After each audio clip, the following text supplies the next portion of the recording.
that'll be in the picture. Okay.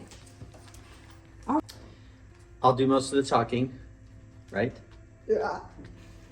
So we met in college, our first day as freshmen, and kind of hit it off as friends and developed that friendship over the years in college. And then a year after college, got married. A year after that, we started having kids. We had 6 kids pretty quickly. We worked at a Christian camp for almost 10 years. And then, and there Michele ran the kitchen, feeding 300 kids a day. And then I kind of oversaw the campus. And then after that, I got into general contracting.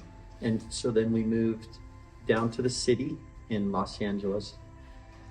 After several years doing that, we moved out to Pagosa Springs, Colorado. We brought our 6 kids out. They were young. We built this house, and my kids all helped build the house.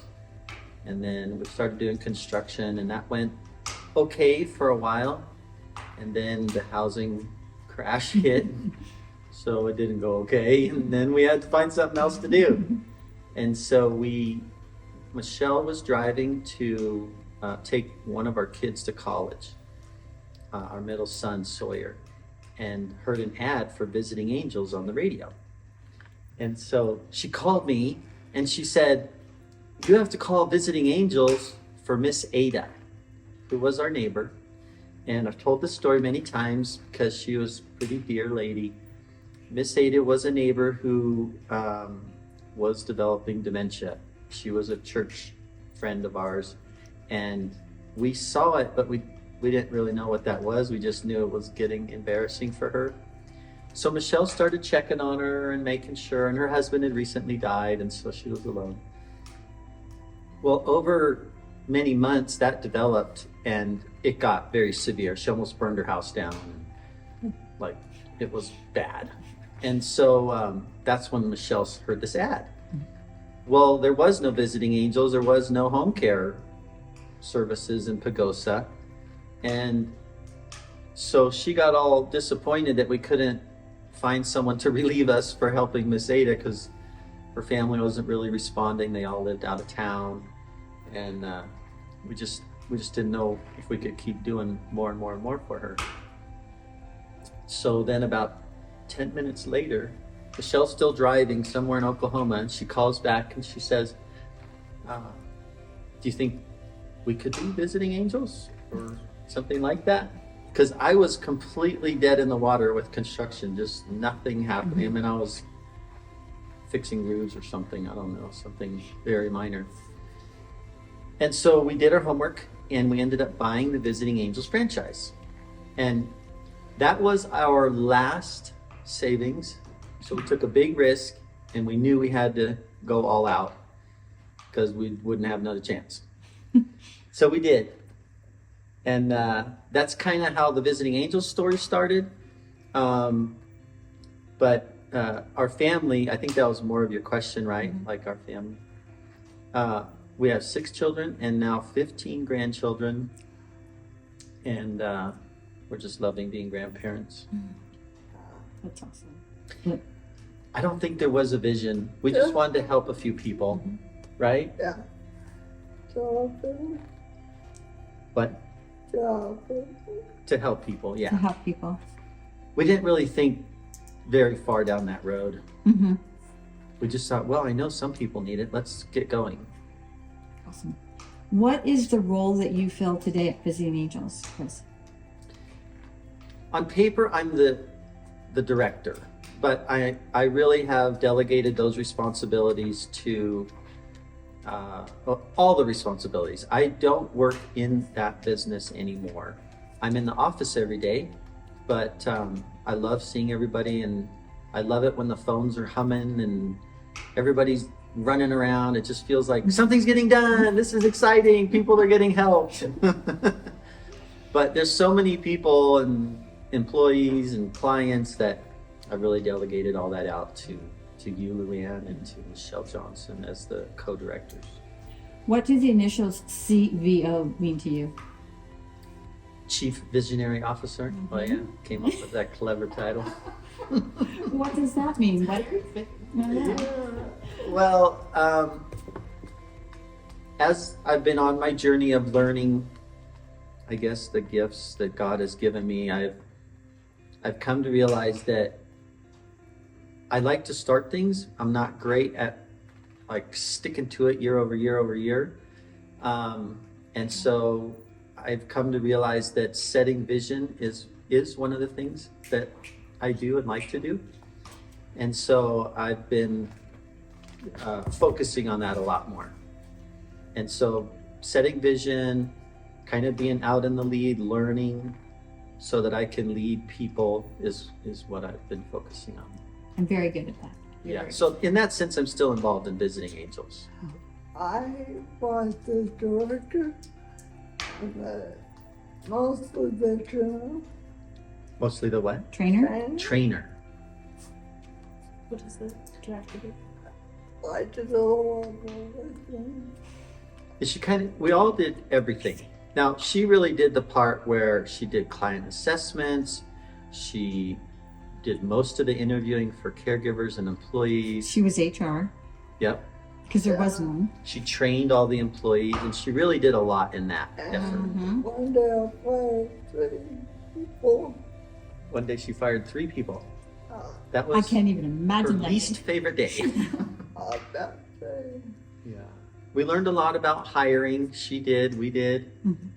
I remember when we implemented drug testing to everybody, we were scared to death to do that. We were very surprised.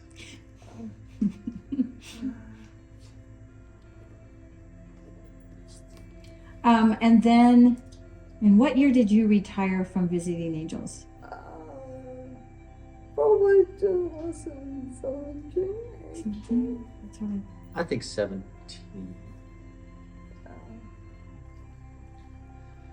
She said, I just want to be a grandma. Yeah. 2017. So about 4 years ago. No, that's more than that. 6 years ago. I didn't do math. I'm knew it needed to just be giving in you there. the answer you gave me. About Okay, 6 years ago. And I was telling somebody this, and I was like, I can't believe Michelle's not been in here for 6 years. You know? I mean, you were, but. Okay. You retired in 2017, so about 6 years ago. Okay. And obviously today, you're having some physical issues going on. You want anything you want to share about that, as much as you feel comfortable. So her physical issues, well, she's had a few nutritional issues that started a cycle of problems. But the real issue that you see here is called MSA, multiple system atrophy, not to be confused with MS. MSA is similar to ALS in that kind of all of her functional muscle systems are shutting down. So today she's unable to walk. She can bear weight, but she really can't shuffle around. She's having a real hard time speaking. That's one of the big things that she's losing. Swallowing is another thing she's losing the ability to do, although she's handling it okay today still. So she has most of the use of her left hand and arm, but not too much on her right. And that's about How long have you were getting care? You're getting visiting angels coming into your home, so you have angels coming into your home. About how long have you been doing that, and what pushed you to do that, Michele? I just couldn't give up anymore. I think she really felt like she wasn't contributing to the household like she wanted to. Mm-hmm. And so at first, you know, we had a caregiver, house cleaner, really just coming to help with the housework, right? Yeah. And then that kind of evolved, like, we really need him to help Michelle too. So it's evolved more into personal care. But at first it was just her not wanting to let me down maybe, let down the household, let it get ahead of her. And she was just struggling Yeah. to keep up, right? Was it a hard decision? A lot of clients say it's a hard decision to say, I want help. Was that hard for you? It Or? was like, I wanted to give up a loss. I could help me give up. And I think it would seem like we, of all people, would be so open and easy to do that. But I think we went through the same feelings that other people would. Because now we have people in our home all day invading our privacy, and you want your time at home. That's your retreat. And it is hard to just let people, or have to have people in your house all day. Mm-hmm. And sometime soon we're gonna have to go to nights, and then I don't know what I'll do. Maybe I'll just go live in the upstairs bedroom or something and let them take care of them. And it's because I have to have help. It was one of the first, I just wanted help.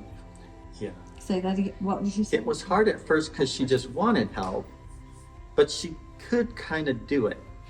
But now she has to have help because she cannot do it. She can't get out of the chair. She can't answer the phone. Mm-hmm.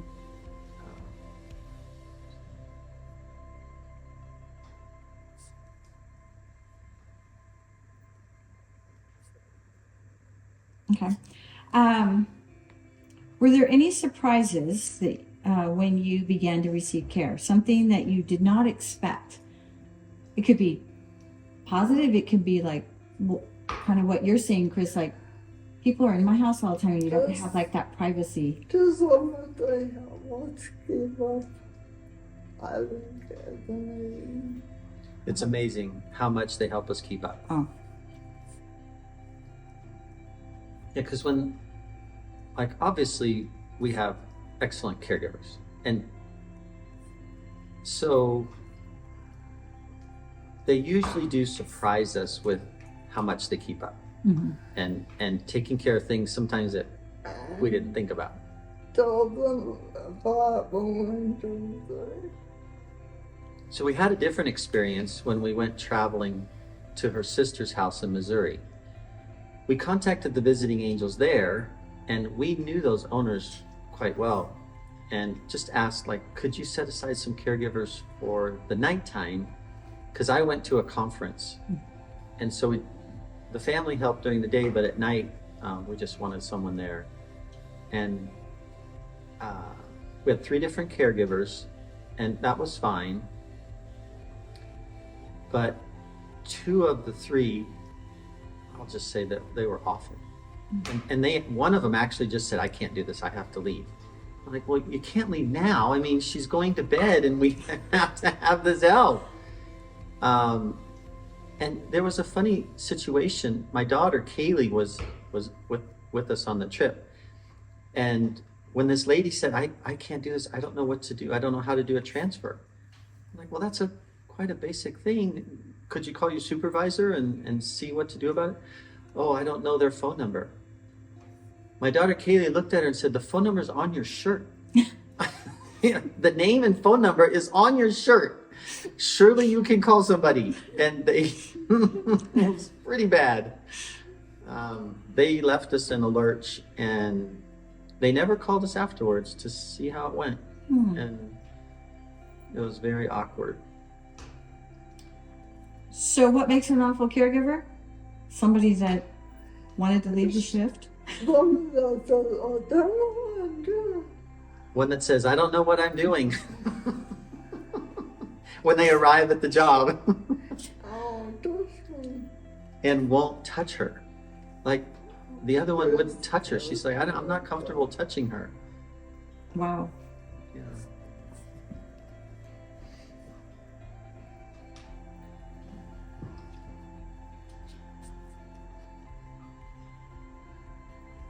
my good part is I a while back Angie said, Michele, you trained me. And I remember you saying to each client I could clean. I now forget to treat you like a queen. Oh, that's so sweet. Did you get that? Yeah.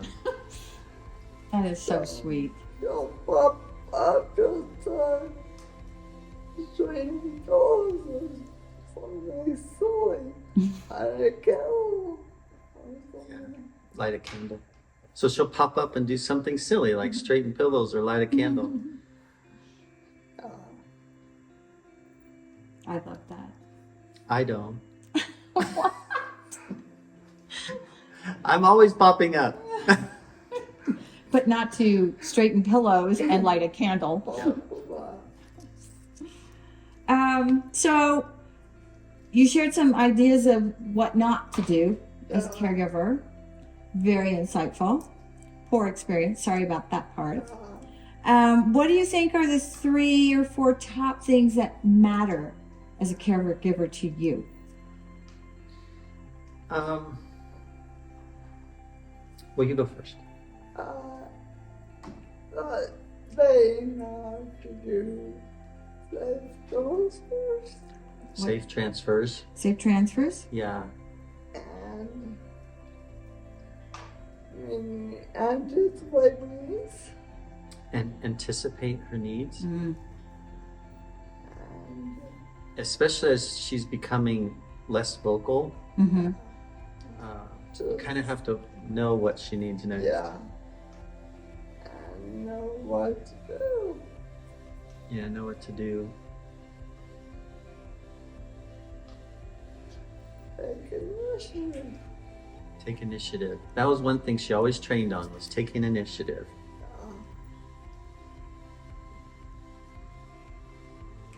Chris, do you have anything to add to that? There's so many things that caregivers do in our house. And I really like the surprises, I guess, but you have to have all the regular stuff too. Mm-hmm. But when all my shirts are stacked up and organized, like, who did this? It's really nice that even your closets are seen to. Mm-hmm. Some things I've been surprised about is families do struggle with some issues of caregiving and the limitations that we have, or even the structure we have.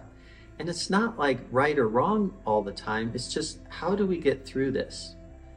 When a caregiver has to change their schedule for normal reasons, who do they talk to? They have to check with us, kind of, but they're supposed to do it with their scheduler. And then if the scheduler does it, but then doesn't tell me, or for some reason it's canceled and we didn't get notice till the last minute, my schedule is all out of whack for my work and my day. Mm-hmm. And so it is tricky. Like you really do need those lines of communication, and they have to work. Because there's like a second and third tier consequence Right. Yeah. when the communication doesn't get done. Mm-hmm. Another thing is Michelle's symptoms are developing. So one day she might be able to organize her meds, but then the next week she can't. And so then what do? Well, we have to arrange all that and change the care plan. And you have to go through that. You have to do the next thing when it arises. Mm-hmm. And I think that's the same with a lot of clients at age. Their symptoms will deteriorate, and you'll have to adjust your care. You just have to make the changes. I'll increase. They'll increase, yeah. Mm-hmm. Yeah, the needs The increase. needs increase. So the care has to adjust to that. Yeah. Mm-hmm. And keeping on that. That's good. You've mentioned a few of them. What are some of the benefits that you've experienced since receiving care? Your shirts. Just My shirts. What? dinner made. Yep, I get dinner made sometimes. Dinner made. Mm-hmm. I get great leftovers because they make a big old casserole for a Mm-hmm. week. And she doesn't have to think about it.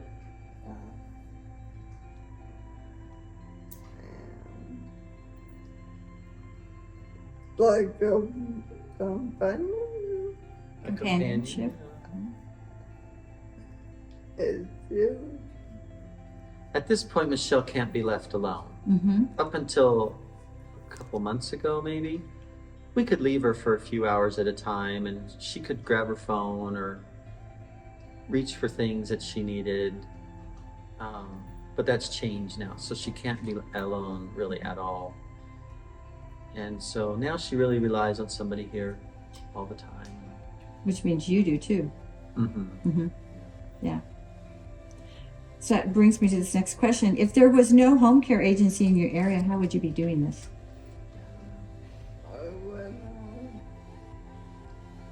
I think at this point we'd be looking at a facility. Right. I mean, we can rely on family some, or I'd have to totally give up work and all my businesses and just walk away.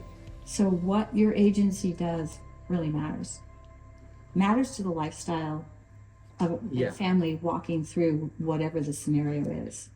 Yeah. It matters. Okay. How would moving Michelle into a facility at this point impact you and your family?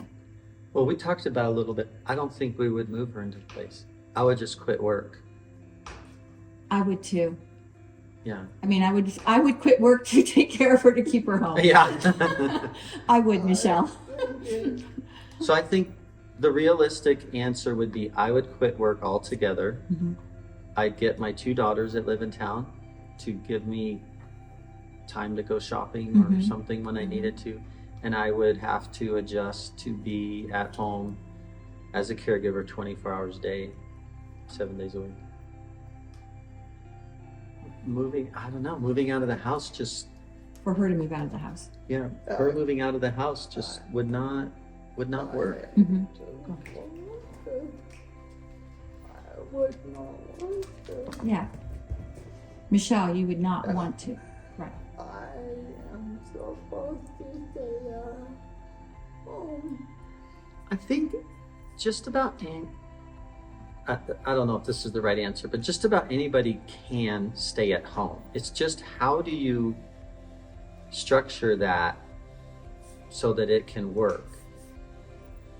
I Right. think for some people, it's not possible. Like if I had to work to put groceries on the table, Mm-hmm. we have enough savings now that that's not the case, so I could quit work.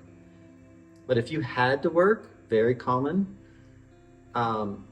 you could not be the caregiver all day and all night. Right. And you would have to have somebody. Another reason you would move to a facility is it would be too expensive if you had to work and had to pay a caregiver. And a facility is cheaper. Mhm. So you're going to give up, I mean, in that case, it's almost like a divorce. Mhm. My wife left Mm-hmm. because I had to keep working to pay for her care Right. or for her new residence Mhm. so they could care for her. Gosh, I can't even imagine how disruptive that would be to our lives together. Another situation a lot of our clients are in, it would be Michelle living at her home by herself. Their spouse is already gone. And Right. so how dependent they are to have somebody come in and help. Or to have to live in a facility where the home is where you're comfortable and where you know and where you will most likely do your best Yeah, and feel your best in being in your comforts of your own home. yeah. So that's another piece to I think so, yes. Mm-hmm. Well, I'm glad that you are in your home and able to do be Some here. of this development in her downfall and ability and all is, it's hard to adjust all the time for me. Like, oh, now she can't do that. Now I have to pick that up, or Mhm.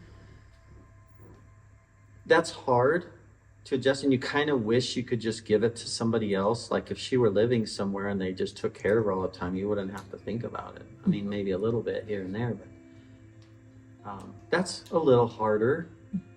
But we've always kind of been more self-sufficient in that way. I mean, we homeschooled our kids, we were self-employed. Mm-hmm. We've kind of always had to figure things out. Yeah. So you're able to work today because you have visiting angels coming in and helping you. Yes. And when you drive out your driveway and you have a caregiver here, do you think anything about, is Michelle okay? Is she gonna, or do you have peace of mind that a caregiver is taking care of her? Absolutely. Absolutely. I have peace of mind that when I leave and a caregiver's here, I have no worries. Sometimes even I feel like they can do better than me because I'm lazy. Well, they've gone through Michelle's training. Yeah. We should have had I him didn't gone go through through it. her training. Yeah, we should have had him do that. That's really hard doing. What? That's really hard doing. Especially at At 2 2 a.m. a.m. I'm Not extremely at your lazy. peak. 2 a.m. is not your peak hour. So Michelle, I know your caregivers are perfect in every way, but you used to be the trainer, as we talked about, and now you're the recipient. What would you think, or what do you think we should focus on in training that maybe we have not, or that we need to now? Because you're on that other side. I carriers and Joplin needed more training and talking so much. I was too great. So the Joplin caregivers need more training in transfers? Talking too much. They talk too much. Oh, oversharing? Over Yeah. Yeah, one of them wanted to tell us all about She was aliens and kill at night. Who, what? Like, what she gonna kill me? she thought she was going to kill her. Wait, what? Like she was afraid this lady She was was so gonna- crazy she was going to kill her. or Gotcha. something. Yeah. Because she was talking about aliens and doing what God told her. yeah, like God told her to do this and that, and it's like, well, can you just take care of me and be nice? So more training, more maybe hands-on training, boundaries, oversharing. Our kids don't do great. I know yours do. Our caregivers do great at that. Yeah. Yeah. But just as we move forward, how do we remain at this excellent level? And it's so valuable from your experience to know it from that side. It's like that you cannot take care of. Initiative, Yeah. huge. Caregivers that have confidence but aren't, I'd say, arrogant about it, but just have confidence that they can do the job, Mm-hmm. that they do have some skills. That's what I think really comes across to the recipient. Because if they act nervous or scared or say, I'm not comfortable touching you, or I don't know how to do a transfer, I'm not very good at transfers, even if you aren't 100% confident, but you've been trained and you've done it, it wouldn't be appropriate to let her know I'm not very comfortable doing transfers, because that's a very potentially dangerous situation. You have to do it, and you have to do it right. Someone knows my phone. I'm scared too. She's fallen many times, and she's scared of falling. And she's not even frail in that sense, like an older person would definitely have Right. life and death if she fell. But Michelle does not like to fall. I'm 60. 60. And he's like, if you were 45, if you're like 60, I think you have a mistake. I said, I am 60, not 45. This was her conversation with our neurologist who was trying to diagnose her. Uh-huh. And he thought, well, if you weren't so young, then I would think it's MSA. Mm-hmm. Like if you were 60. She says, I am 60. So she's really proud of that moment. Way to go, girl. Yes, I like it. He's also on the disappointed. frozen. He's everything. The youngest one? He said, "You're the healthiest sick person I've ever taken care of." Sure. I'm sure of it because you've always been very active and taking care and eating right foods and, you know, very active in your life. No difference. Yeah. Makes a big difference for you today. I know it's hard to harder to receive than to give. And Michelle, you have always been a giver and you remain a giver. I don't know how you do it, but you continue to bless everyone around you. But tell us the secret to how you are receiving graciously. How do you do that? I have no choice now but to do it. You have no choice but to do it. Yeah. I am so needy. And I think part of that is she's a true giver in that she didn't do it to get praise and accolades. Mm-hmm. She did it because she knows it's lovely. And now she's receiving it because she has to have it. And so she can kind of accept it humbly, knowing it's kind of, I don't want to say her turn, but this is how life works. Sometimes sometimes you give. When you can, you do. And sometimes you have to receive. And when you have to, you receive graciously. Mm-hmm. It's good. It's well put. To receive the loveliness, as you said. I mean, Yeah. You got that from Michelle. It's lovely. No, she taught me. a You've few taught her words. well. But you're receiving the loveliness and really from God, and you're able to receive that as He gives it to you, to people. That's beautiful. I struggle with that more than her. I Really? know. Yeah. To receive. Yeah. Mm-hmm. It's because I'm proud. Yeah. Yeah, but then you go back to her answer is that I have no choice. Yeah. But to, and you actually do have a choice of how you receive it. You can receive it with a heart of gratitude, which you do, and other people are still angry and don't receive it that way. So I appreciate how you receive it with that heart of gratitude. Very grateful. Mm-hmm. Yeah. She's very grateful. And that comes from years Yeah. of practicing gratitude in journals. How many journals do you have, Michelle? I was like, wait, what? Do you have a number that you're on? Mhm. I know. Probably 20 or Okay, 30. that's awesome. So Michelle, as you continue to lead us, that you may not be in the director's position today, but you still have had your fingerprint. And I tell this to every orientation. Her fingerprint is still here. I can't even say it without crying because it is. It's true. Like when they read something that, you know, even our mission statement and stuff that we're serving people joyfully, those are your fingerprints. So as you continue to lead us, when days are hard, and I know with MSA, there's days that are hard, what keeps the wind in your sails? How do you keep moving forward? I think it's wrong. Like,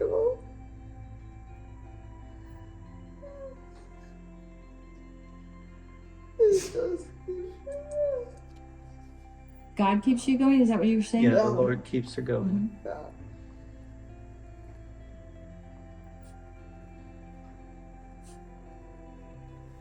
It's not easy. Some days she feels very useless. And that's the hardest thing when she does feel like that.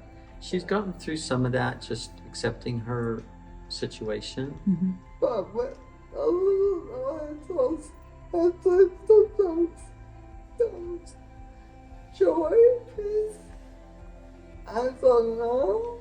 I close it and I just my face watching. He's watching a Hallmark. Yeah. Says peace, watching Hallmark. I love that. You know, you're not alone in that, finding purpose. Yeah. Remember Billy Graham writing his last book at 93, saying that was the hardest thing Yeah. for him. It's just, we're made to have that purpose. So I get it. I'm just too tired. Now she's too tired. Now she's too tired. But you're still leading. I want to encourage you in that. Yeah. You are. You're leading as you walk through this to the people around you. Yeah. And that's powerful. So, Chris, can you tell us a little bit about how you and Michele are living for today and planning for the future? I'm probably not planning for the future a whole lot. I'm just living for today. Okay. She has planned for the future. Oh, yes. She has. What? I have my full time. She has her list all done. She is prepared to pass. She has written all of her letters to all of her family. They're tucked away in our safe. She has written the agenda or whatever for her memorial service, her letter to everybody for the memorial service. She's assigned people for it. Yes. She's have given assignments. assignments for her memorial service. I love that. She has made little booklets for hundreds of people to give away at her service. We gave some very big gifts to our kids at Christmas of kind of legacy gifts to, I don't mean big like money, I just mean from her. Yeah, we bought more on Amazon this year than we ever had. But it was crates of books that she just loves and wanted all her grandkids to have. So all the grandkids got all her favorite books. And that she just felt like that's the way she could leave a real character legacy to her grandkids. But day to day, I'm probably looking at surviving her, and I'll just figure that out when it comes. She keeps trying to tell me what to do after she's gone, and I'm like, that's not your problem. And I don't want her to worry about it, so we'll just wait until that happens. And I don't believe I won't start any more project. Are you okay? You told Elise what? She won't start any more projects unless we give her the okay to do it. Yeah, because I have to do all the work. Because we have to do all the work for it. Yeah. I love that. See, you're still directing. Yeah. I love that. You guys took trips though? Didn't you did like to Alaska and things that you wanted to do? Yeah. I mean, in our Family. age, we were kind of hoping this would be our season to start doing stuff together, empty nesters and all that. But so we kind of crammed in a couple trips this summer, knowing it might be the last opportunity. And with our family, one of them was all our family, the other was just us two. And now we're just hoping she can visit her family, her sister and mother primarily, sisters and mother, like every month. We go once, they come the other month, just to make sure we don't regret time with them, not spending time. I love that too. Just a couple more questions and you're almost done, okay? Is there any wisdom you would want to share with someone who's on the edge of needing care but is afraid of taking the leap? Because you guys were there too. I mean, what pushes you over? What wisdom do you have? Just go take care of me. What was that? Get the care when you need it. And Don't say my waiting time is yeah, don't say I'll wait till I need it. just As one of the caregivers, I feel like, I probably, like the scenario we talked about, if there was no visiting angels here, what would you do? I do think that would be quite stressful to just have it all rest on my shoulders. I could do it, I think, like I would have to, but I think it would be very stressful and maybe even to my health. It would be stressful for our family with me completely absorbed with Michele and not being able to give any of myself to my many grandkids and my children. Of course, my business, I would have to just walk away. Businesses.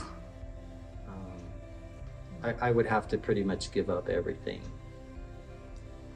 I know it was hard for me. So it's a good us fast. So it's like, Yeah, she asked for help just for my sake, Mm-hmm. knowing that it would be a lot for me.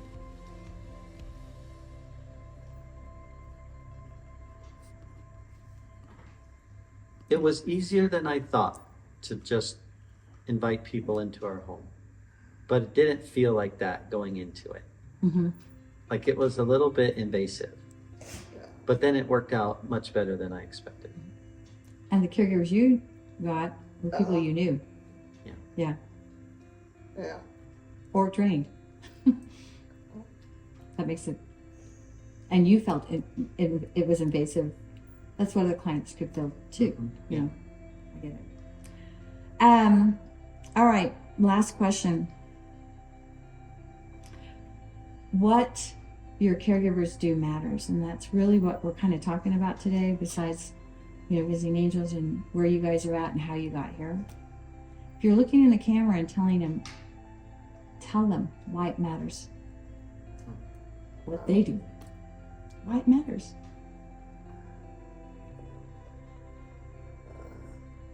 Just animal matters. I can't hear crying. It's like just every day, hours, every day, and everything they do matters. And, it's up to giving me Keeps her at home, which is really important to Michele, since I don't want to call her a homebody, but she loves home. And she doesn't mind being at home all day. She doesn't care to get out. Work was never her big thing.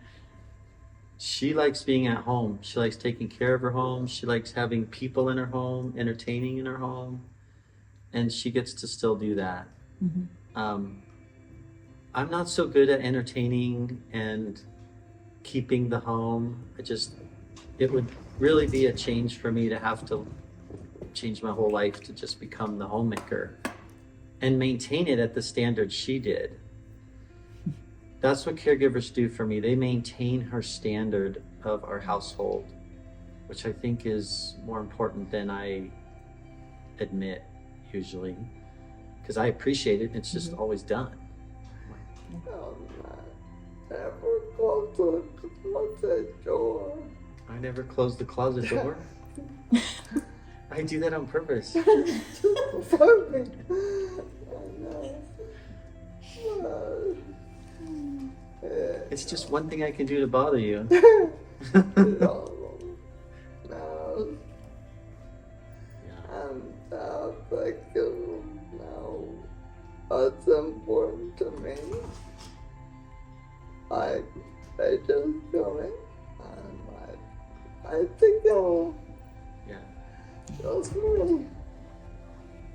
She has a lot of little things she Thanks. likes in her routine, not just making her meals, but light the little scented candle that should be lit every day. And I don't know why, but that is important to her. And many other little things that she just likes done every day to keep the house interesting and warm, inviting, And cozy. and cozy. And for me, I think caregivers just make it so my life can, I do think if I had to absorb that stress of full-time caregiving, it would have a detrimental effect on my life. Like it would shorten my life. I think bottom line, that stress would shorten my life. Make it a lot less happy. I feel like I can help people, like in my businesses, with my kids. But if I had this stress, I would be completely tunnel vision on one thing that's not like my speciality or anything. It's just kind of a duty I'd have to do, which I want to do for my wife, but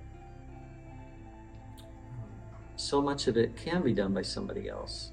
And so taking that stress off of me so that when I am with her, I can enjoy the relationship. You know, yeah, I do some stuff and it's kind of annoying at 2 a.m. I really like to sleep, but it's not, I'm trying not to let it be too much so that it robs me of my marriage. So you can be a husband and not just a caregiver. Yeah. The whole day. Yeah, because it could feel like I know when I'm on the verge of, okay, I'm just running around, never stopping because she has to have every minute of my attention. Mm-hmm. And like, I can't do anything for myself, much less for anybody else. And when it's 20, like on Sundays, like I'm the only one here Sunday, Saturday evening through Monday morning. And after that whole stint, I'm like, oh, I'm so glad I'm getting a caregiver here Monday morning, because there's times where I go 2 or 3 or 4 days in a row for an occasion, and I do it. But if I had to do it every day of the year, I don't think I would do very well. Right, because your gifting is different. Your gifting is being entrepreneur and those kind of things. And caregiving, we talk about this in training, it's a gift. And if you're not a caregiver by nature, you can do it, but it doesn't fill you, you know? And so doing it for your spouse, that's different because you love her and you want to help her, but doing it all day, every day would drain you. Yeah. Yeah. Yeah, I think drain me to the point of diminishing my actual life. Mm-hmm. I don't know how else to say it, but No, it makes sense. especially if it was long term. Mm-hmm. Fortunately for Michele, or unfortunately, this isn't a real long term illness. It has a expiration date, right? A short term. Well, I thank you for sitting down with us today. I think your story of being the owners and then now being the recipients. It's not when you're around to go, and then you need help. Yeah. What'd she say? I didn't It's get not often you have a home care company and they need home care. Yeah. And so your insights are going to help caregivers, because we in this room know it matters what they do. It's not just a frivolous job. It really matters. It really matters, and it's a simple thing. And so it's hard to really make it profound when you talk about it. Mm-hmm. But it's profound. It's a simple, profound service, gift. Mm-hmm. Okay. Well, thank you. Do you have anything else you want to say, Michele? Thank you for the things. Thank you. Yeah. I'll go. Good job.